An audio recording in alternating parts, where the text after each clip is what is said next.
Hi guys, and welcome back to my channel. This is the No Gluten Zone. I am Diane. Thank you so much for joining me today. I thank you if you've been with me before and you're returning to my channel. And if you're new here, I would ask you to consider subscribing, clicking down below. I would really appreciate it. Or if the information was helpful to you, please click the like button. I appreciate that as well. If you have any questions, comments, or suggestions for future videos, you can leave them in the comments down below, or you can always email me too. So today I want to talk about magnesium. I think magnesium is like the most important supplement. I think everyone should be supplementing magnesium. The biggest reason that we should be supplementing magnesium and that everyone should is soil depletion. So our soil is very depleted. We don't farm our crops and our foods like we should be, and it's not getting replaced back into the soil. So most of the foods we're eating don't have the same amount of magnesium as they used to. They're very low. So pretty much everybody needs it. And almost everybody has gut issues of some sort. Honestly, if you look into it and you really look into your own health and that, pretty much almost everybody has some kind of gut issues. We do not have strong, healthy guts anymore. And it's just getting passed from mother to child. And it's almost like it's worse with each generation, honestly. But it is a bigger concern for people with celiac disease because of the villus atrophy. That is, the villi and the small intestine are damaged and they atrophy. They kind of shrink. They're not, if you've ever seen the pictures, like the villi are supposed to be sticking up and they're kind of just flat or rounded over, but they don't stick out and they don't do their job.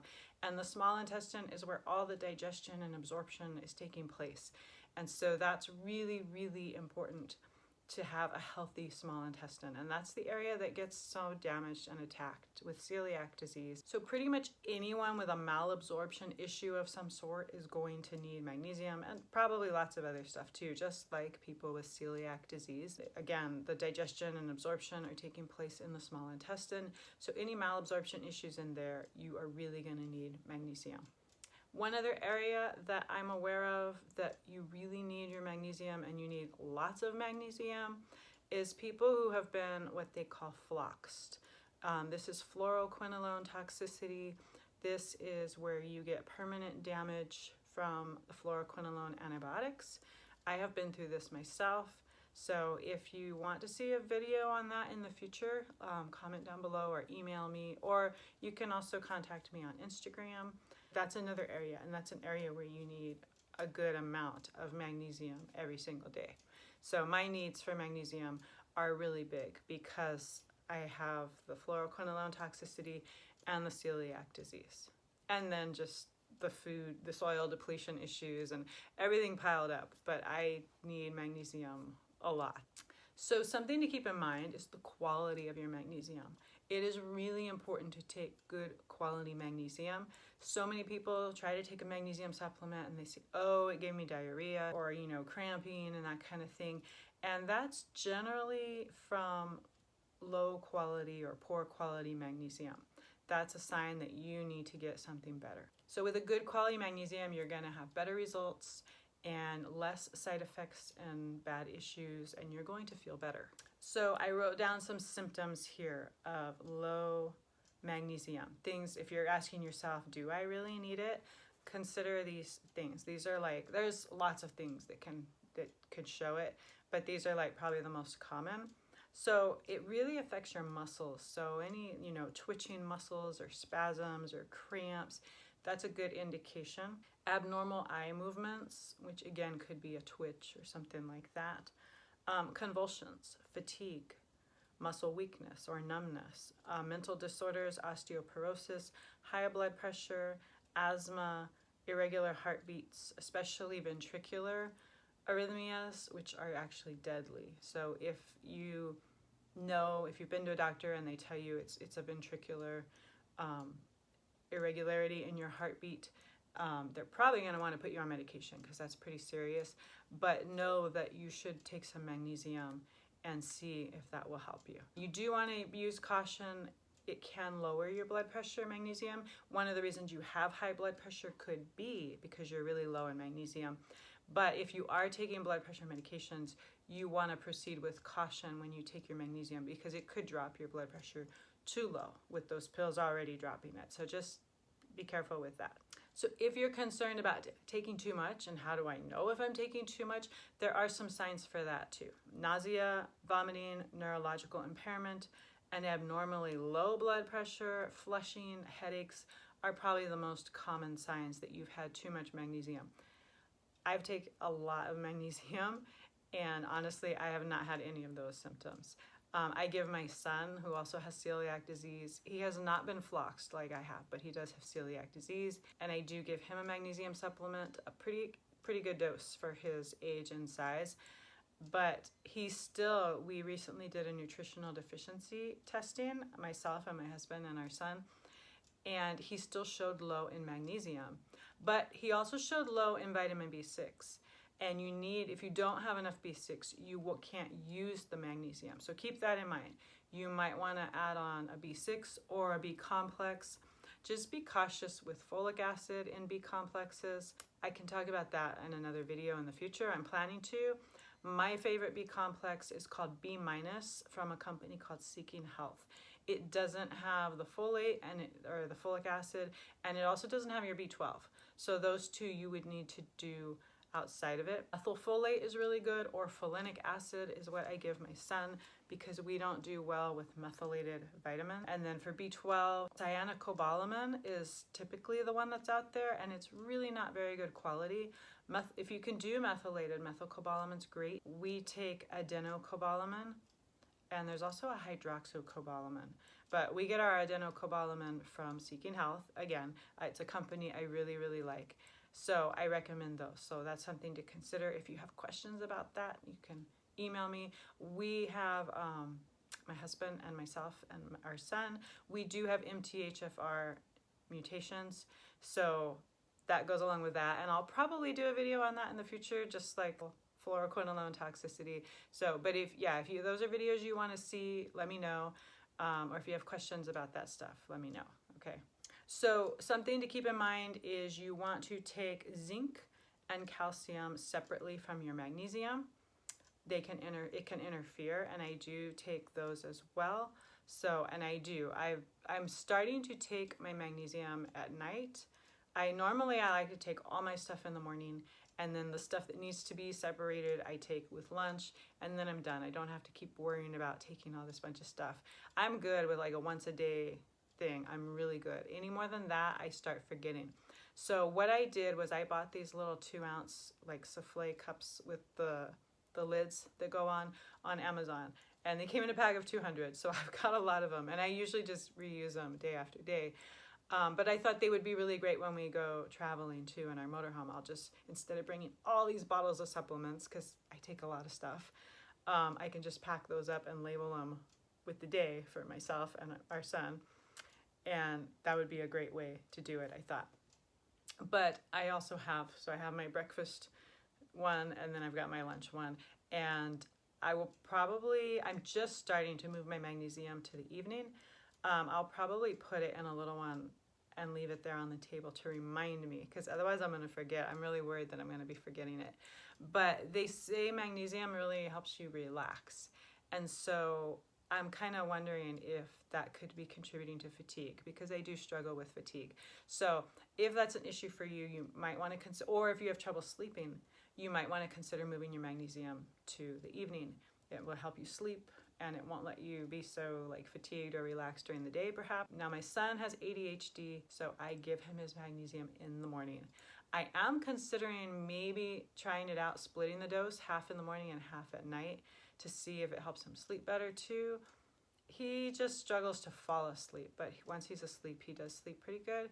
But I just kind of wanted to experiment and see if that would make a difference for him and help him out. Back to my topic. So I wanted to just go over some brands and some supplements that I have taken for magnesium. I've been through quite a few over the years. The first one I started taking was this. It's Source Naturals Magnesium Malate. I've been told since I was 15 that I probably have fibromyalgia. I struggle with just chronic pain issues. And so I was told this is really, really good for fibromyalgia. I took this for quite a while in the past, and I didn't see any difference. And then I stopped taking it, and I didn't see any difference. I love this brand. For me, you kind of have to experiment and see what works for you. For me, this did not work. These are tablets, so maybe I've always heard tablets are, you should do powders first. Capsules would be the second choice, and tablets is kind of the hardest to digest, so that might be the issue. I definitely have gut issues, so my digestion's not the best. I also tried Magnesium Taurate. This is just the Vitacost brand. A lot of the stuff I use, I get the Vitacost brand. I love Vitacost.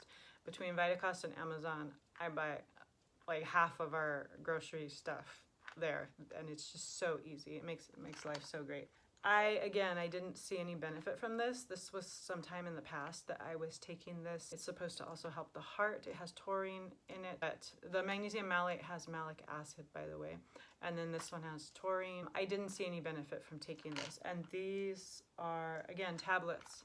So I wasn't paying that much attention to the form of my supplements back when I was taking this.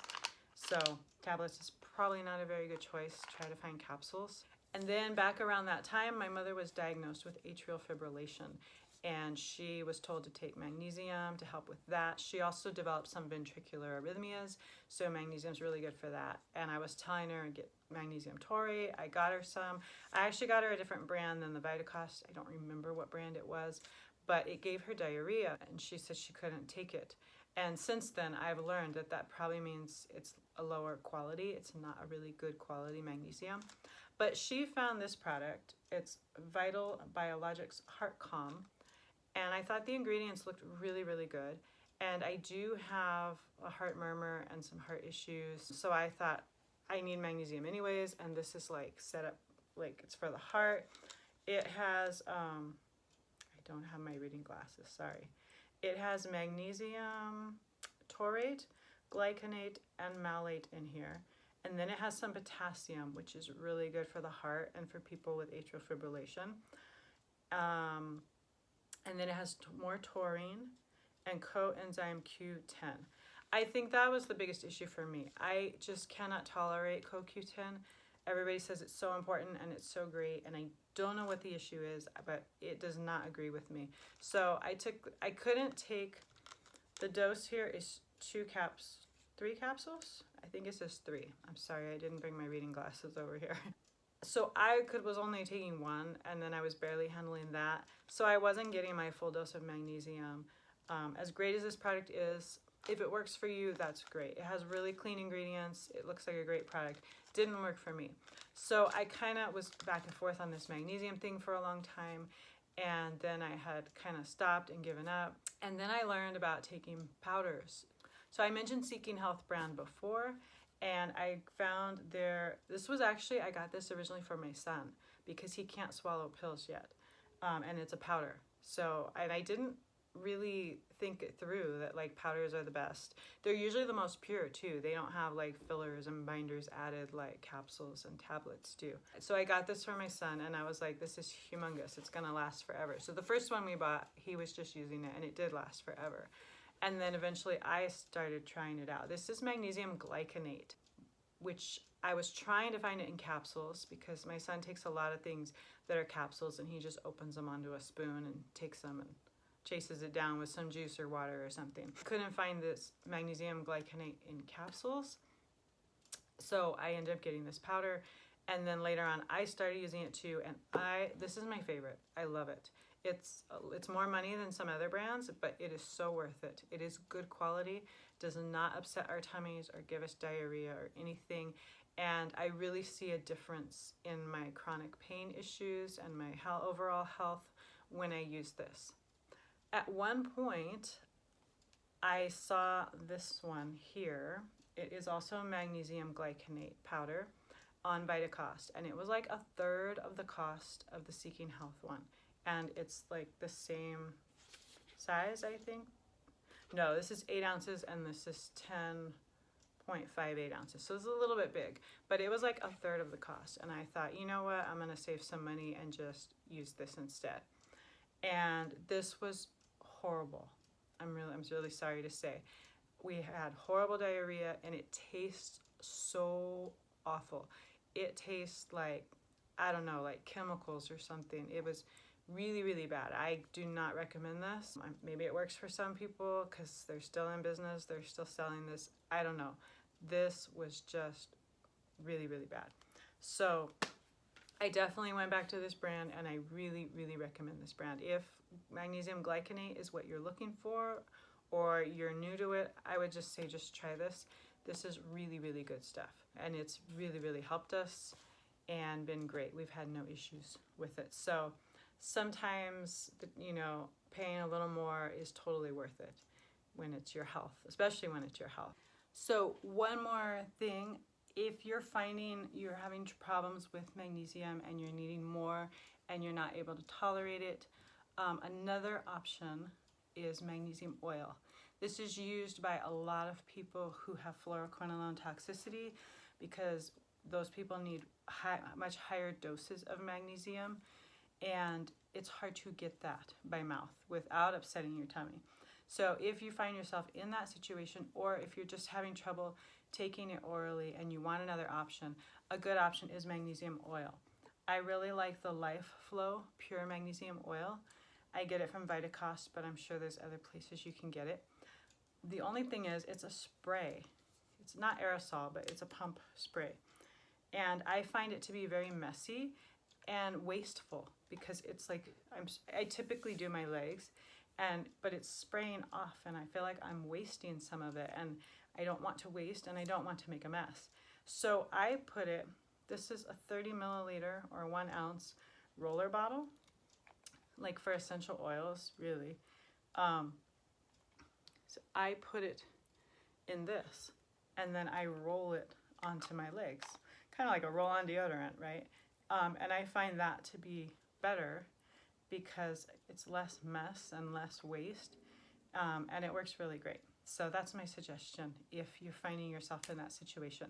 I have the fluoroquinolone toxicity issue. There are times when I need the magnesium oil also, but there are times when I don't. So I just have to listen to my body and go with that. But if you're finding yourself in a situation where you do need it, I really recommend that. It's really, really good. Sometimes when you're first using it, it feels a little itchy. You get used to it, and you could always put like lotion over it to kind of calm that down, and it usually works. So I hope this was helpful. If this was helpful for you, or you liked this video, please click the like button. I would love to hear any questions, comments, or suggestions for future videos. That would be really, really great. I hope you have a great day. Bye.